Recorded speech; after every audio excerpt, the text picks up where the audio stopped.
دوسرا سلاطین اور اس کا پہلا باب جو 18 آیات پر مشتمل ہے۔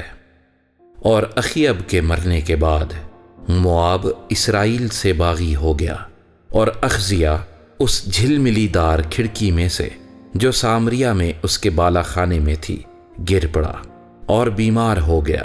سو اس نے قاصدوں کو بھیجا اور ان سے یہ کہا کہ جا کر اکرون کے دیوتا بال زبوب سے پوچھو کہ مجھے اس بیماری سے شفا ہو جائے گی یا نہیں۔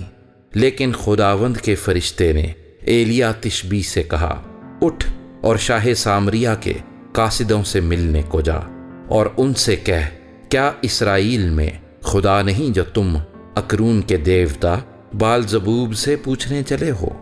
اس لیے اب خداوند یوں فرماتا ہے کہ تو اس پلنگ پر سے جس پر تو چڑھا ہے اترنے نہ پائے گا، بلکہ تو ضرور ہی مرے گا۔ سو ایلیا روانہ ہوا اور وہ قاصد اس کے پاس لوٹ آئے۔ سو اس نے ان سے پوچھا، تم لوٹ کیوں آئے؟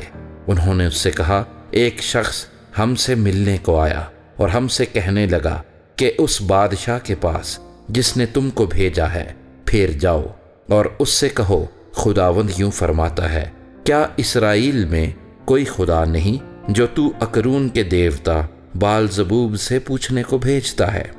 اس لیے تو اس پلنگ سے جس پر تو چڑھا ہے اترنے نہ پائے گا، بلکہ ضرور ہی مرے گا۔ اس نے ان سے کہا کہ اس شخص کی کیسی شکل تھی جو تم سے ملنے کو آیا اور تم سے یہ باتیں کہیں؟ انہوں نے اسے جواب دیا کہ وہ بہت بالوں والا آدمی تھا اور چمڑے کا کمر بند اپنی کمر پر کسے ہوئے تھا۔ تب اس نے کہا کہ یہ تو ایلیا تشبی ہے۔ تب بادشاہ نے 50 سپاہیوں کے ایک سردار کو اس کے 50 سپاہیوں سمیت اس کے پاس بھیجا۔ سو وہ اس کے پاس گیا اور دیکھا کہ وہ ایک ٹیلے کی چوٹی پر بیٹھا ہے۔ اس نے اس سے کہا، اے مرد خدا، بادشاہ نے کہا ہے تو اترا۔ ایلیا نے اس 50 کے سردار کو جواب دیا، اگر میں مرد خدا ہوں تو آگ آسمان سے نازل ہو اور تجھے تیرے 50 سمیت بھسم کر دے۔ پس آگ آسمان سے نازل ہوئی اور اسے اس کے 50 سمیت بھسم کر دیا۔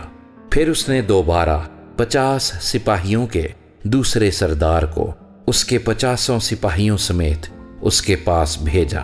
اس نے اس سے مخاطب ہو کر کہا، اے مرد خدا، بادشاہ نے یوں کہا ہے کہ جلد اتر آ۔ ایلیا نے ان کو بھی جواب دیا کہ اگر میں مرد خدا ہوں تو آگ آسمان سے نازل ہو اور تجھے تیرے 50 سمیت بھسم کر دے۔ پس خدا کی آگ آسمان سے نازل ہوئی اور اسے اس کے 50 سمیت بھسم کر دیا۔ پھر اس نے تیسرے 50 سپاہیوں کے سردار کو اس کے 50 سپاہیوں سمیت بھیجا، اور 50 سپاہیوں کا یہ تیسرا سردار اوپر چڑھ کر ایلیا کے آگے گھٹنوں کے بل گرا اور اس کی منت کر کے اس سے کہنے لگا، اے مرد خدا، میری جان اور ان 50 کی جانیں جو تیرے خادم ہیں تیری نگاہ میں گراں بہا ہوں۔ دیکھ، آسمان سے آگ نازل ہوئی اور 50 سپاہیوں کے پہلے دونوں سرداروں کو ان کے 50 سمیت بھسم کر دیا۔ سو اب میری جان تیری نظر میں گراں بہا ہو۔ تب خداوند کے فرشتے نے ایلیا سے کہا، اس کے ساتھ نیچے جا، اس سے نہ ڈر۔ تب وہ اٹھ کر اس کے ساتھ بادشاہ کے پاس نیچے گیا اور اس سے کہا، خداوند یوں فرماتا ہے کہ تو نے جو اکرون کے دیوتا بال زبوب سے پوچھنے کو لوگ بھیجے ہیں، تو کیا اس لیے کہ اسرائیل میں کوئی خدا نہیں ہے جس کی مرضی کو تو دریافت کر سکے؟ اس لیے تو اس پلنگ سے جس پر تو چڑھا ہے اترنے نہ پائے گا، بلکہ ضرور ہی مرے گا۔ سو وہ خداوند کے کلام کے مطابق جو ایلیا نے کہا تھا مر گیا، اور چونکہ اس کا کوئی بیٹا نہ تھا، اس لیے شاہ یہودا یہورام بن یہوشافط کے دوسرے سال سے یہورام اس کی جگہ سلطنت کرنے لگا۔